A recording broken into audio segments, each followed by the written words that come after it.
అయితే ఈ shocking news మీకోసమే. హైదరాబాద్ హోటళ్లలో మటన్ పేరిట బీఫ్ దందా.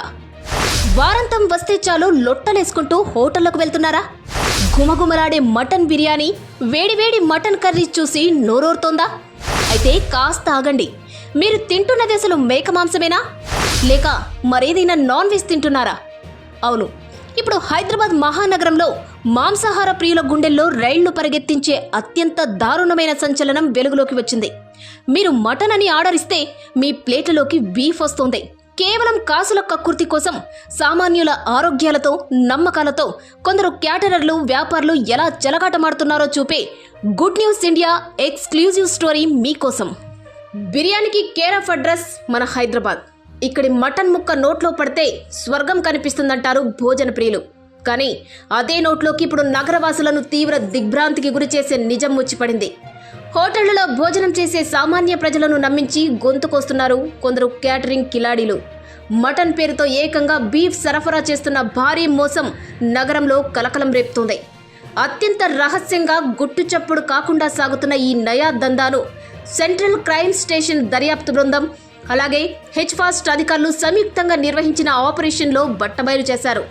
నగరంలోని పలు హోటళ్లు, రెస్టారెంట్లకు తక్కువ ధరకే గొడ్డు మాంసాన్ని తెచ్చి దానిని మేక మాంసంగా కలగలిపి అమ్ముతున్నట్లు అధికారులు గుర్తించారు.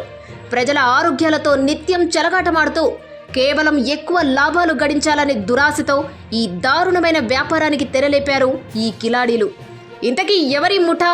ప్రజల నమ్మకాన్ని తాకట్టు పెట్టిన ఆ కిలాడీలు ఎవరు? పోలీసులు అధికారికంగా వెల్లడించిన వివరాల ప్రకారం నగరంలో ఉస్మాన్ మీట్ షాప్ నడుపుతున్న ప్రధాన యజమాని మహమ్మద్ ఉస్మాన్ ఒకరైతే, స్థానికంగా ఉన్న అయాన్ బీఫ్ షాప్లో దినసరి కూలీగా ఉన్న మహమ్మద్ జహంగీర్ పాషా మరొకరు. వీరిద్దరూ కలిసి ఒక పక్కా స్కెచ్ వేశారు. మార్కెట్లో మటన్ ధర 100లో ఉంటే బీఫ్ చాలా తక్కువ ధరకు లభిస్తుంది. దీంతో తక్కువ ధరకు దొరికే గొడ్డు మాంసాన్ని తెచ్చి మేక మాంసంలో కలిపి హోటళ్లకు సప్లై చేయడం మొదలుపెట్టారు. మటన్ గ్రేవీలో ముక్క మునిగాక అది మేకదా, గొడ్డుదా అని సామాన్యుడు ఎలా గుర్తిస్తాడనే గుడ్డి నమ్మకంతో ఈ దారుణానికి ఒడిగట్టారు. అయితే నిజం ఎంతో కాలం దాగదు కదా, అలాగే ఈ పాపము పండింది. పక్కా ఇంటెలిజెన్స్ సమాచారం అందుకున్న సిసిఎస్ బృందం నేరుగా రంగంలోకి దిగింది. పకడ్బందీగా వ్యూహం రచించి నిందితులను రెడ్ హ్యాండెడ్గా పట్టుకుంది. ఈ ఆకస్మిక దాడుల్లో విక్రయించడానికి సిద్ధంగా ఉంచిన సుమారు 50 కిలోల కల్తీ మాంసాన్ని పోలీసులు సీజ్ చేసి తమ ఆధీనంలోకి తీసుకున్నారు.